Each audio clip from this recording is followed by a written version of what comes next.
So Sam, there's a cool part of the stage in this. It's always quiet because you don't hear the atmosphere outside. But we just come out of the dressing rooms and we're here to preview the big day out on 28th of March. Bears v Quins. You've obviously done this walk a lot of times at this tunnel for Wales. How different or special do you think it will be doing it in the Bristol Bears shirt instead? It's going to be amazing. Obviously you're used to kind of wearing the red jersey and walking out to everyone, but you know, walking out to Bristol fans is going to be such a different feeling, but it's going to be just as special. Like I'm so excited for the game. So we walk out the tunnel this way. Special part of the stage in this, Sam, and I try and explain this to some people as I talk about when you walk out the tunnel, because obviously you're under there where there's like no natural light, and it's sort of the three tiers just open up, don't they? And it's awesome when you run out, and I know these are the moments that I'll never get back. Maybe talk us through what's going through your mind when you come out of this bit when you're playing like a home international for Wales, for example, because it feels like a click of a finger as we're probably playing school rugby, and all of a sudden you're here doing it. How do you perceive this moment? Is it like one of your best parts of match day? What's going through your mind at this moment? Yeah, it is, because like obviously when you come down this tunnel, you've got all the kids like screaming your name along I didn't here. have that. Well, unfortunately I have it. And then it's just like the excitement starts to build then, because you're like, that's when it's like you cross that white line. What do you like pre-match? I found like breakfast to get to the stadium, I was horrendous. But what I found, I was never nervous playing the moment of a game. What are you like at that point when you're coming out for Anthem? Are you like ready to go? Are you still got a bit of nervous anxiety? What kind of person are you pre-match? I'm quite chill, to be honest with you. I'm like, throughout the morning I get really excited just to kind of do this bit. As soon as the warm-up starts, that's kind of lock-in mode and you know, kind of switch on, because you know you've got a game on your hands. But pre that, all of this kind of stuff, the bus to the stadium, seeing everyone on Westgate Street, and then seeing all the fans is just unbelievable. How do you answer it? Because I'll get the question like, what's it like playing in front of 75,000? And I'm like, well, you don't just go from school rugby and you're not just parachuted into this. You know, you go through the necessary stages. You play like age grades, then you go club, and you go to this level. So you get broken into it. I imagine you loved it. Like, how would you explain when people say, imagine you go to school, what's it like playing in front of 75,000 people? How would you answer that? So I obviously went through age grade, did Gloucester, and they get a pretty good turnout. So that was about 15,000, but then it was kind of COVID, so I didn't experience any fans for like 2 years, and then it was like bang, 75,000. But like, do you know when you get on the pitch, you're not really. It's gone, isn't it? It's gone. Weird, like you don't even think about the crowd. No. Like they actually like completely kind of leave your head until there's a stoppage in play where you can kind of look around and be like, wow, this is incredible. But like as soon as you kind of get on the pitch, you literally don't even think about it. So like that's when all the nerves are gone. You're kind of into the game, playing, and then when there's a stoppage, you can kind of take it in. Is there one atmosphere here that you remember in particular you thought was particularly good? I mean, to be honest, the most recent All Blacks game was cool. Incredible. I played the All Blacks here before, a couple of years ago, but that kind of 2 weekends ago now, like it was amazing. Like the haka, like all the lights, they did like a, like they. Did you know that was coming? They told us, like, but when they tell you, it's like well, you don't know, like you're just like, oh, whatever. But then the whole stadium went dark. The haka was all in red, like it was amazing, and the atmosphere like was incredible because we were in the game for such a long period of time. Like all the fans were really backing us and kind of singing, chanting, and it really helped us throughout the game. But yeah, that game was pretty special every day.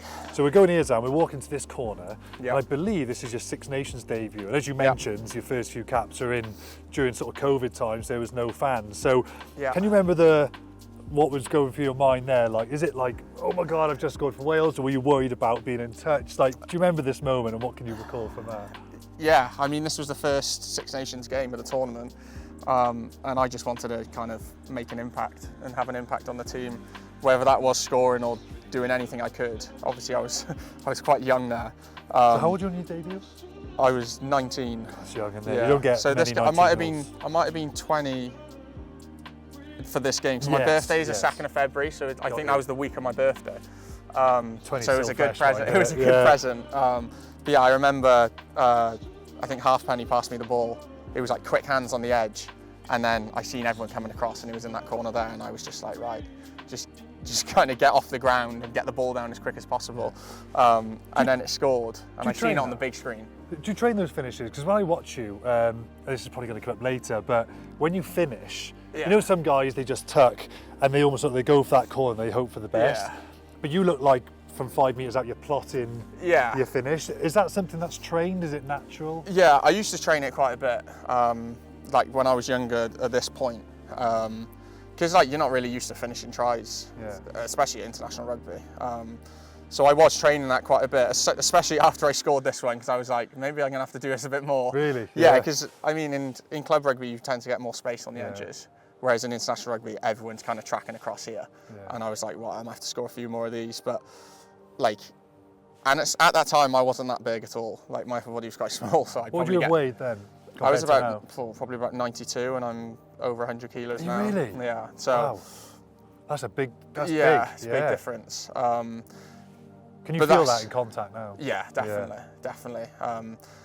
But at that point, I probably couldn't get away with kind of running over someone. Yeah. So it was like, how can I use what I've got to score? And ultimately, that is trying to stay off that white line there, but get the ball down. And obviously, that explains that try. This is 21, I think. Yeah. I was just going to say then, was that a left-footed kick you put through? Yeah. Are you a lefty or a right? No, I'm a righty. I do train my left a lot, yeah. Good on you.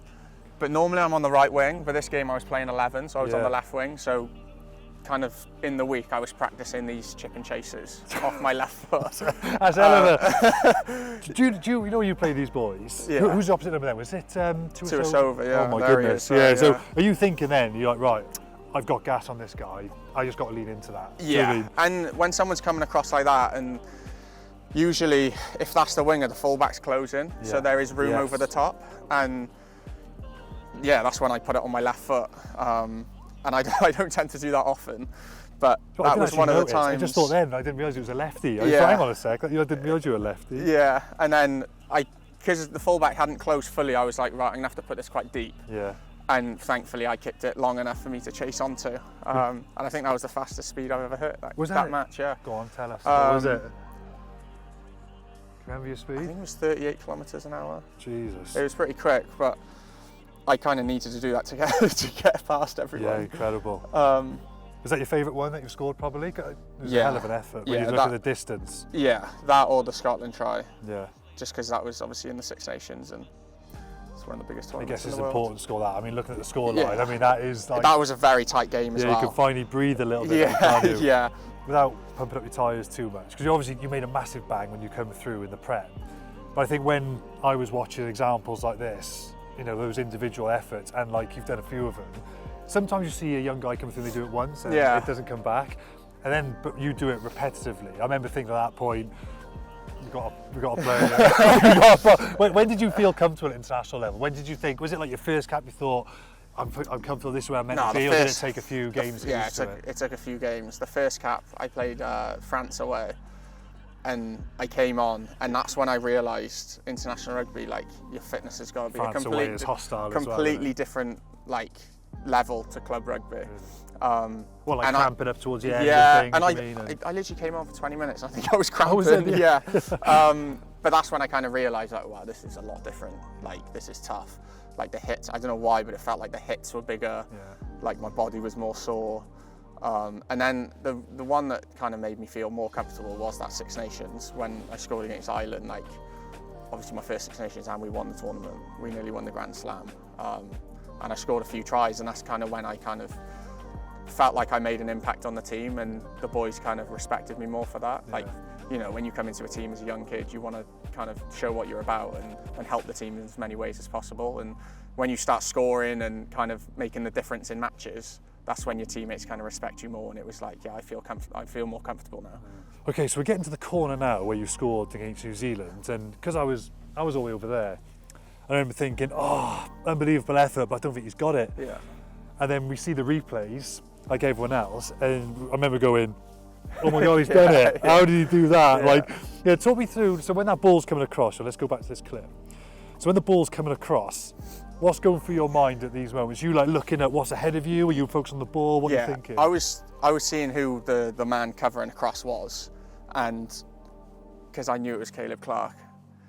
It was like we went out the back here, and then that's when all the support comes from inside. Yeah. And when I seen it was Caleb Clark, I was like, right, he's a big, powerful boy. I'm gonna have to. Gotta get up. I'm gonna have to get in the air here. Oh my God! And look I at that. transferred the ball, and the ball was actually normally it's quite greasy, Do you but have sticky spray? Or do you not no, have, I don't use it. That's no. good handling skill. So, yeah, and the ball was quite dry. So as soon as I put it into one hand, I was like, I'm going to be able to reach this. It's just whether I can keep my body out of bounds, but obviously not on the white. So you think of your feet when you're in the air? You think, Yeah. I try and, because I've never been in that situation, and I don't know what it's like. But I'm thinking, there's a lot to think about in one jump there. Yeah. I mean, like the awareness of where the line is, putting the ball in your hand, where your feet is, the tackler. Yeah. Like to you, it's obviously quite water for ducks back, but. And it's all happening at speed. Yeah. I always think, that's why I'm like, what's good for your mind? It's like, it's so many, Yeah, it's a hell of a skill. It's a hell of a skill. Like, obviously, it's a split-second thought, and that like all I'm focusing on there really is getting in the air and putting the ball down. So like when I transfer it, get into one hand, I'm like, well, I need to basically stay off the ground here and put the ball down, because if he tackles me and the ball's not down, I'm going to be out. Yeah. So like make sure you get the ball down first, and then just kind of hover in the air. Yeah. And then when he hits me, that's kind of when the ball was out there already, and then I literally just had to put it down. Yeah. And Awesome. then I stayed in, thankfully. How's life at Bears, Sam? Because when you first signed, I remember thinking I think it just seemed a really nice fit. I've seen a lot of the Bears, the way they play. Loads of reasons. Fairly close to Wales, you know, so it's quite easy as well from that perspective because family's big. But then obviously like head coach, style of rugby, the training ground's great. You've got all these things. What's it like life being at the Bears? Because I thought it would be a nice fit. It seems like it has been a nice fit. It was, yeah, it was a perfect fit, to be honest with you. Like, as soon as I had that first call with Pat, I obviously knew how Bristol played, and that was really important for me, because I was like, right, coming back to rugby, how am I going to be able to make an impact on the team? And that's kind of playing an exciting way of rugby. And you know, me being in space is kind of all I want to do. Yeah. And I get a lot of that with Bristol, which is great. It seems like since you've come back from USA, you're a lot more dominant in contact. Do you think you would have got there anyway if you'd stayed here, or do you think that's a trait that you might have picked up from your time training in NFL? No, I think I got it kind of from over there. Like, when I turned into a running back, like I obviously knew I had to like block linebackers and it's like the big boys. And like my upper body probably wasn't strong enough. And previously in rugby, I probably relied on my speed quite a lot, as opposed to kind of being able to dominate collisions. So over there, it was a lot of gym. Like there's not much cardio, so like you're doing a lot of gym work, a lot of speed work. So it was actually kind of perfect coming back. Like I built up my upper body. My mindset probably changed a little bit. Just it's obviously quite a physical game over there. And I just matured. Like it was 18 months and I just matured into like kind of my body as well. So yeah, coming back, I just have that confidence to kind of win collisions, and whenever I got the ball in hand, I'm not focusing on kind of just running around someone. Yeah. Like I have the ability to use my agility that I learned over there and then kind of explode through contact, and that's kind of what's winning me the collisions now. I remember I was watching the Bears game start of the season down Ashton Gate, and I remember you were on the right wing and the ball came out, you got it, didn't have a load of room, but you went forwards and just went straight over someone. Yeah. I remember thinking, "Pwah!" Yeah, like, yeah, you definitely yeah. added that string to your bow. So I bet it's nice that you know you got probably both physical traits to rely on. 100%. Like, it just gives me confidence going into like one-on-ones, or kind of if there's a flat line, like I know that, like against Sarries away, like I got the ball and I took around the outside on a counter attack, and there was, I think it was a back row and a second rower, and I was just like, right, I'm just going to split them. I'm just going to try and run as quick as possible and use my power to get through. Love that. And I ended up breaking the line. I'm seeing it. But like, yeah, as you said, it's another kind of string to my bow, and if I can use that kind of whenever I get into a one-on-one scenario or anything kind of in counter attack, it just gives me ability to have confidence in breaking the line. What's the best part about playing for the Bears? What do you enjoy most? I mean, I got great teammates and they give me confidence kind of whenever we get on the field. Like we obviously play a great exciting way of rugby, and they want to get me the ball as many times as possible. So like whatever I can do to kind of have an impact on my team, whether that's line break, assisting, scoring, like that's all I want. And you know, those boys give me confidence to do that. You had a great win here. I know you weren't here obviously, but Bears had a great win against Bath last season. Yeah. At the stadium, which was a great atmosphere. Is there anything that you think you can provide, having had so much experience here? Like, is there quirks to the stadium? I notice sometimes when people play at the Aviva, for example, they say there's a bit of wind or the way it comes in because one stand is lower. So Yeah. kickers out. Is there any like quirks, like whether it's the dead ball areas, or is it just does it feel like sort of same sort of process, different game? Yeah, it does feel, it feels similar, but it feels like the pitch is a lot wider. Which what, than Ashton Gate? Yeah, which obviously the way we play, like, it feels like we got more space. And that's obviously last year they played Bath here and they had a great win, but I'm sure they realised that as well. Like, if we can kind of get the ball to space and work on everything that we've worked on throughout the year, like, it's going to be a good day. Do the boys get excited about coming across to Cardiff to play? 'Cause it's different, because Ashton Gate's got Yeah. such a great atmosphere, No, and you've got a good fan base, but does it feel nice now? I imagine the boys are pretty excited to come across this Yeah, way. 100%. I mean, this is one of the best stadiums in the world, so like, those boys are really excited. They played here last year and won, so they kind of want to they want to repeat that and do the same thing. But yeah, the boys are excited. It's only 55 minutes away, and you know, all our supporters can kind of make that trek down, and hopefully it'll be a special day. Quins and Bears have developed a little bit of a history ever since the Bristol Bull. When you're playing someone like Quins, do you expect it to be like a free-flowing open games? That's kind of stereotypically what people think of the two teams. Or do you always like have the Bears way no matter who you play? We focus on ourselves a lot.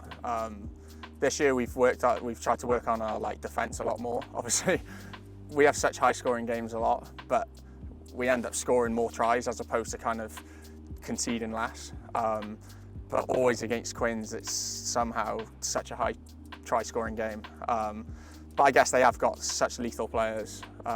You've obviously got Marcus Smith, who kind of leads that team in that way of playing. But we play such exciting rugby as well, so it's like, it is hard to play in, because I feel like we're always under our sticks, they're under their sticks, but like, it's such a fun game to play.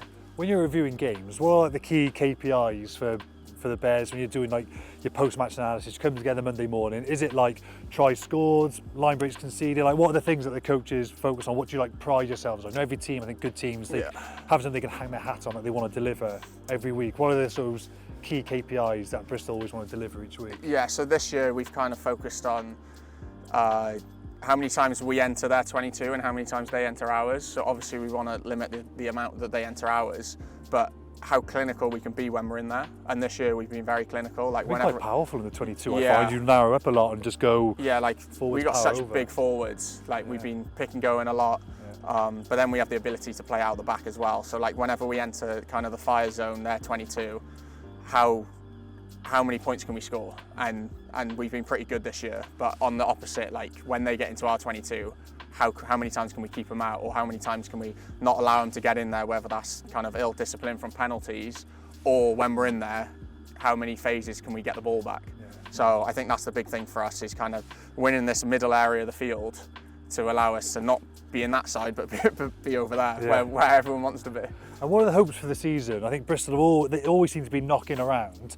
What would be successful for Bristol this season, do you think? Well, we want to win the Premiership. That is our full goal this year. I think we got the squad to do it. We obviously play a great way of rugby, but everyone's mindset is lifting the trophy this year, whether that's in the Prem or Europe. But kind of, we're going to go into every game trying to win every game possible, as every team is. But I feel like with our squad, we have a good chance of doing that. And kind of, boys have got to semi-finals. They've won the league before playoffs, but now it's about taking it to the next step and lifting a trophy. Well, you've always been awesome to watch, and I can't wait for the game against Quins. So good luck, Sam. Hope you see you there, and all the best rest of the season. Thank you very much. Cheers, mate.